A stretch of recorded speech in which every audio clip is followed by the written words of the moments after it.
Shall we do an episode of Bible? All right, one episode of Bible. We're up to Genesis chapter 6. Follow me on YouTube. Oh, thank you. All right, one chapter of Bible, and then we get into Zoran Mamdani drama because they're stealing the election in real time. It's actually happening. I'm not even exaggerating. Like, the election is being stolen in real time. All right, Genesis chapter 6. Wickedness in the world. Oh, baby! When human beings began to increase in number on the earth and daughters were born to them, the sons of God saw that the daughters of humans were beautiful. They married any of them they chose. Then the Lord said, My spirit will not contend with humans forever, for they are mortal. Their days will be 120 years. The Nephilim, baby. The Nephilim were on the earth in those days, and also afterwards, when the sons of gods went to the daughters of humans and had children by then. They were the heroes of old, men of renown. So, the Nephilim, actually, super interesting context on the Nephilim. There are multiple interpretations. Some people interpret them as demons or stuff like, or giants. So, or fallen angels. So, Nephilim in Hebrew literally means the fallen. So, they are fallen angels that when they have fallen to earth, they took the form of giant men. That essentially is the very super brief abridged Nephilim lore. The law saw how great wickedness of the human race had become on earth. They had every inclination of the thought of the human heart was only evil all the time. Oh. The Lord regretted that he had made human beings on this earth, and his heart was deeply troubled. So this is obviously a euphemism. The concept of regret for God is a fascinating topic altogether. To say that God just regretted it is definitely a not to be taken super literally.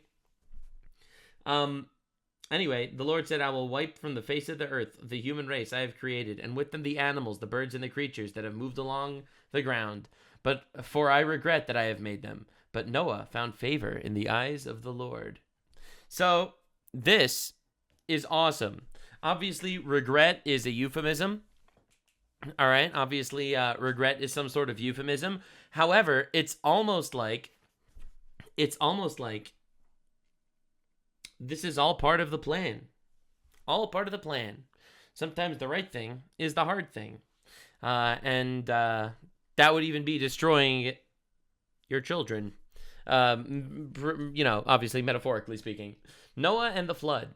This is the account of Noah and his family. Noah was a righteous man, blameless among the people of his time, and he walked faithfully with God. So this is actually really interesting. It's not a direct translation from the Hebrew. In the Hebrew, it says the word Noah in this one verse 3 times. It says this is the account of Noah and his family. Then Noah was a righteous man, blameless among the people of the time, and Noah walked with God. This is interesting because why would it mention Noah 3 times in one verse? That is a lot of mentioning the same guy in the same verse. So obviously there are many interpretations of this, but it goes to show the two aspects to every person's life. The physical aspect and how you must do good to the people around you.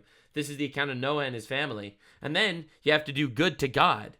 Noah was a righteous man, blameless among the people of his time. And finally, when a push comes to shove, Noah walked faithfully with God. That's ultimately what you have to do. But also, super interestingly, and again, it fits better in the Hebrew, I think. Noah was a righteous man, blameless among the people of his time. That's kind of a very backhanded compliment. There are 2 interpretations here, which I think are both very interesting. So, on the one hand, blameless among the people of his time implies that, in the grand scheme of things, he's not necessarily a great guy. It's just the people of his time were so awful, he was blameless among the people of his time. That's one interpretation.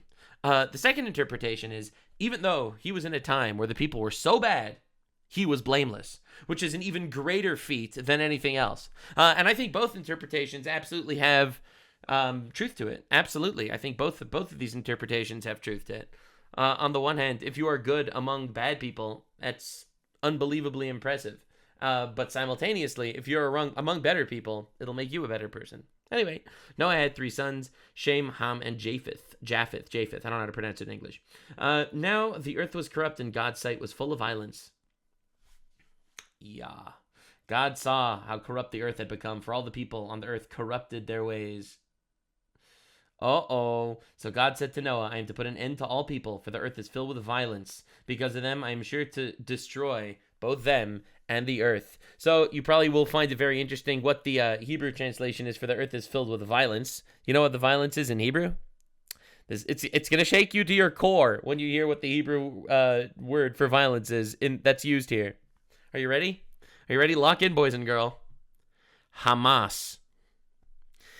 If that is not insane, I don't know what is. Anyway, so make for yourself an ark of cypress wood. Make rooms in it and coat it with pitch inside and out. For this is how you build it. The ark will be 300 cubits long, 50 cubits wide, and 30 cubits high. Make a roof for it, leaving below the roof an opening of a cubit, high all around. So that's basically like a skylight. Put a door on the side of the ark. Make it lower, the upper middle decks. I am going to bring floodwaters on the earth to destroy all life under the heavens. Every creature that has breath of life in it, everything on this earth will perish. But I will establish my covenant with you, and you will enter the ark, you and your sons, and your wife and your sons' wives with you. You are to bring onto the ark 2 of all living creatures, male and female, to keep them alive with you. 2 of every kind of bird, of every kind of animal, and of every kind of creature that moves along the ground will be kept alive. I love this story, man. It's unbelievable. You are to take every kind of food that is to be eaten and store it away as food for you and for them. Noah did everything just as God commanded him. What an awesome chapter. What an awesome chapter. Realistically, God could do anything, right? This is like the coolest part. God could do everything. So why does God need to get this old guy to build a boat for years? As we're going to see in the next chapter, it took him years, like 150 years or something. All right. So it took him years. Like building a boat forever in public, just sitting there, building a boat on dry land. All right. Dude sitting there on dry land, building a boat hundreds of years, gathering the animals, gathering the food. Like, this is an unbelievable amount of work. Like, God could have figured something out, right? But no, it's about what we do with our life, and it's about how we serve God. That is what it's all about. That's the reality. Anyway, so that was chapter 6. Great chapter. Awesome chapter. See you in the next one.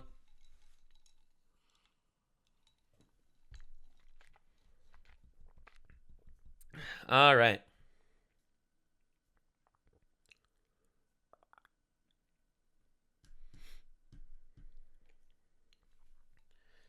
Could have snapped the evil off of them and then reinstated free will. Yeah, that's a terrible take. If you snap the evil off, then you are inherently destroying their free will.